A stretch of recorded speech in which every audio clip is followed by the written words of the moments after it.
merci chérie de m'avoir invité, hein, parce qu'à la base je savais pas qu'il fallait que je dise quelque chose. Donc l'optimisme. Qu'est-ce que je veux dire de plus? J'ai pas de grande leçon de vie à vous donner, si ce n'est de croire en soi. Moi je suis un peu là par hasard, parce que à la base je voulais être vétérinaire. Et vous savez, je me rappelle à l'école, quand on doit remplir les éternelles fiches de renseignement avec le nom des parents et de leur profession, au moment de marquer ma profession, la prof elle a dit « et éviter les éternels vétérinaires et astronautes ».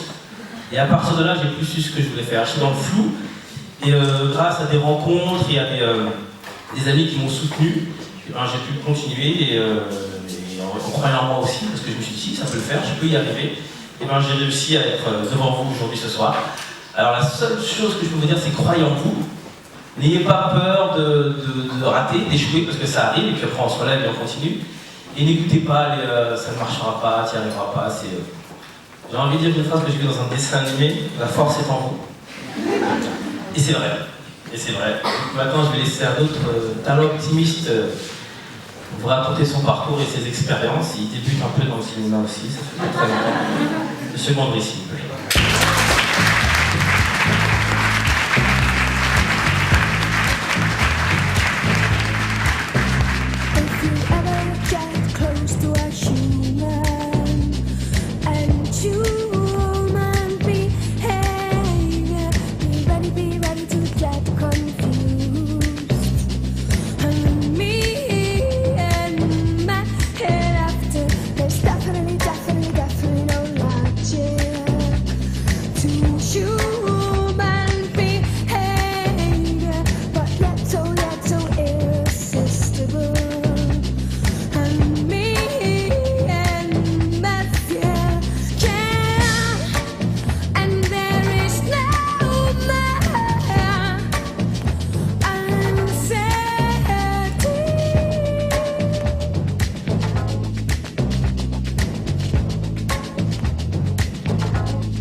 Merci de cet accueil. Je ne sais pas trop ce que je dois dire. Je vais répondre à vos questions, je crois. Hein? Chérie, tu vas poser des questions et tu vas répondre. Michel, c'est quelqu'un de très très humble. C'est ça en fait qu'on essaie de vous dire tous les jours. On vous redonne la parole. Si vous avez envie de vous poser des questions, allez-y. J'ai commencé en faisant des petits films d'animation pour mon groupe qui s'appelait Oui Oui.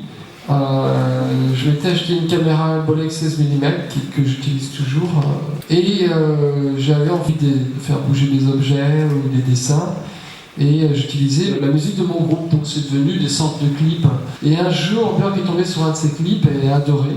Elle a regardé les autres et elle a complètement adhéré à cet univers, à ce sens de l'humour.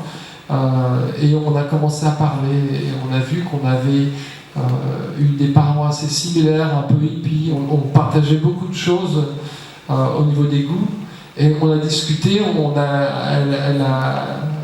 elle a apporté plein d'idées sur la table, moi j'en ai apporté plein et puis après mon travail c'était de voir quelle trame narrative je pouvais tirer de toutes ces idées et elle m'a assez ouvert l'esprit sur la modernité dans l'art. On a tous les deux une sorte de nostalgie en nous, le regret de l'enfance et des choses qui nous ont fait plaisir quand on était jeunes.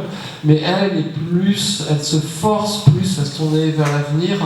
Elle m'a un petit peu enseigné ça, donc je me suis laissé guider et influencer par Björk et elle m'a aidé à devenir qui je suis devenu. Je trouve qu'en France, dans le cinéma, on est un petit peu suffoqué par la nouvelle vague, qui a produit des choses formidables, mais qui était un mode d'expression beaucoup plus dogmatique, avec des principes à respecter, des exclusions, une sorte de famille assez fermée.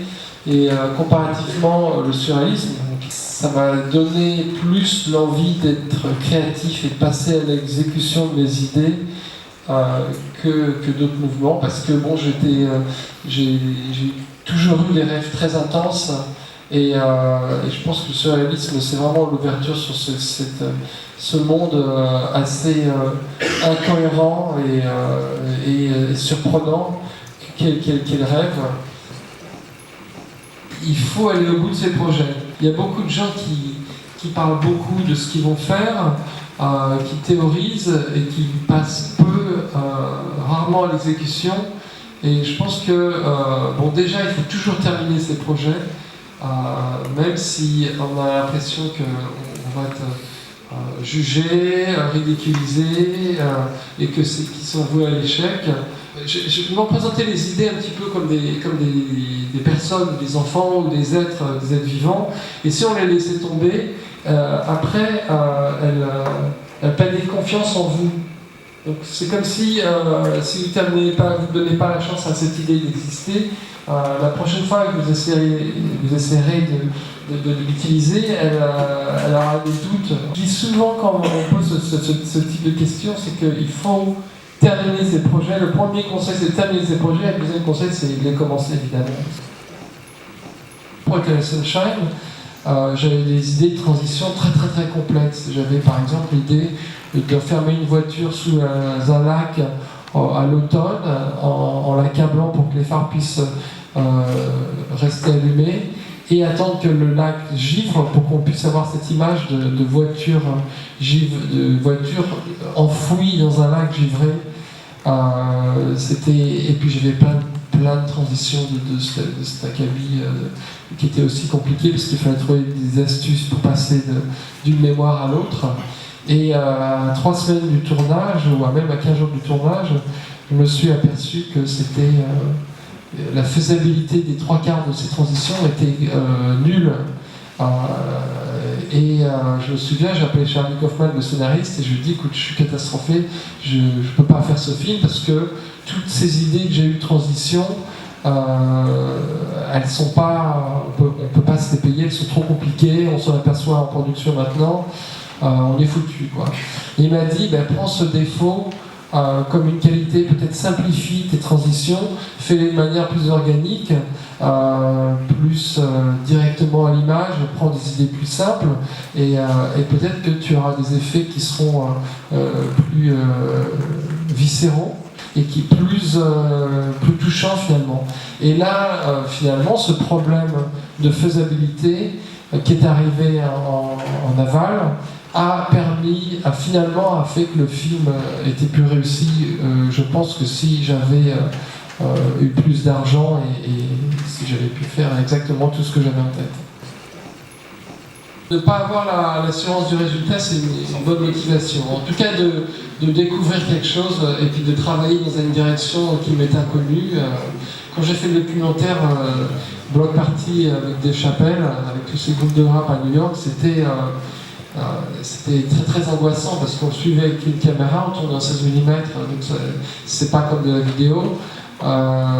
Des fois il ne se passait rien pendant les 3/4 de la journée et j'avais vraiment l'impression d'avoir gâché tout ce film et tout ce temps, et tout d'un coup il y a quelque chose de magique. On devait aller voir un ami qui connaissait dans une station-service, et on est passé par une université où il y a une fanfare qui l'ont reconnu, et ils se sont tous mis autour de lui, et ils ont commencé à improviser une chanson. En fait, ils ont fait une chanson de Kanye West, et puis finalement on les a invités, ils sont venus assister au concert. Les 3/4 étaient jamais, même la totalité, c'était dans l'Ohio, ils n'étaient jamais venus à New York, et c'est devenu l'axe du film. Donc ça, c'était vraiment une mise en danger totale, c'est-à-dire que j'avais pas d'histoire au départ du film, et je partais vers un mur, et puis tout d'un coup il y a une ouverture. Donc c'est vrai que cette mise en danger, et je pense qu'elle est essentielle à la créativité. Hitchcock, il disait toujours, quand vous n'avez pas d'idée run for cover, faites ce que vous savez bien faire, mais moi je suis absolument contre ces dictons.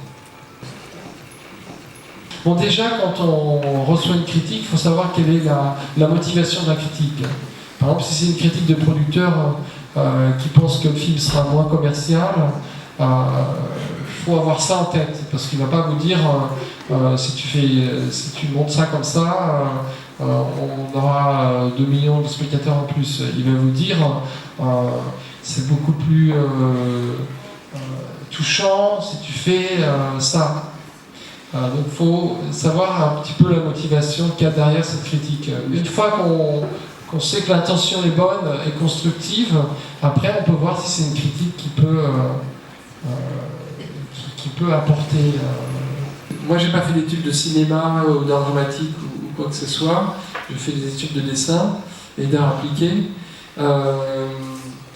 Mais ce que je propose toujours aux gens, c'est d'essayer de se regrouper et de trouver les gens qui en sont au même stade que soi, c'est-à-dire à l'envie de fabriquer quelque chose et de se regrouper en petits groupes et de fabriquer quelque chose ensemble.